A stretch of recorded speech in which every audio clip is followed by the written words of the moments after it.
आओ प्यारे बच्चों, एक नई कहानी सुनते हैं। एक दफ़ा का जिक्र है कि एक जंगल में दो बिल्लियाँ रहती थीं।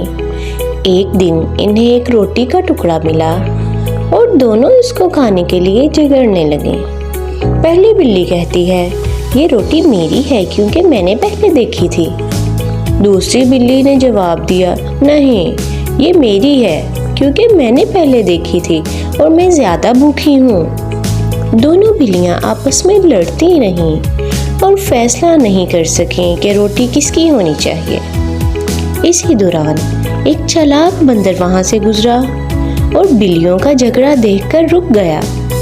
बंदर ने बिल्लियों से पूछा, तुम दोनों क्यों लड़ रही हो?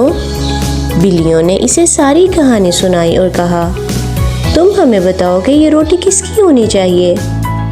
बंदर ने मुस्कुरा कर कहा, मैं इसका हल निकालता हूँ। मैं रोटी के 2 हिस्से करता हूँ और तुम दोनों को बराबर हिस्सा देता हूँ। ये कहकर बंदर ने रोटी को 2 हिस्सों में तोड़ा, लेकिन एक टुकड़ा दूसरे से बड़ा था।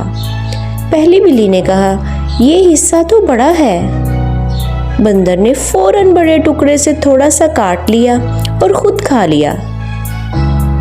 अब दूसरी बिल्ली ने कहा, ये टुकड़ा बड़ा है।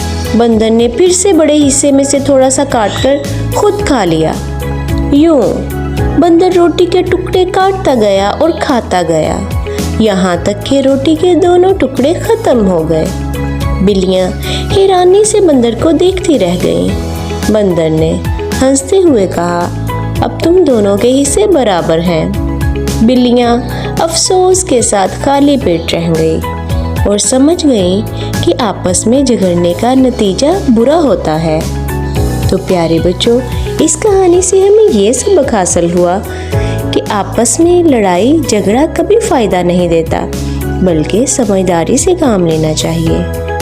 कहानी पसंद आई तो इसे लाइक करें, चैनल को सब्सक्राइब करें।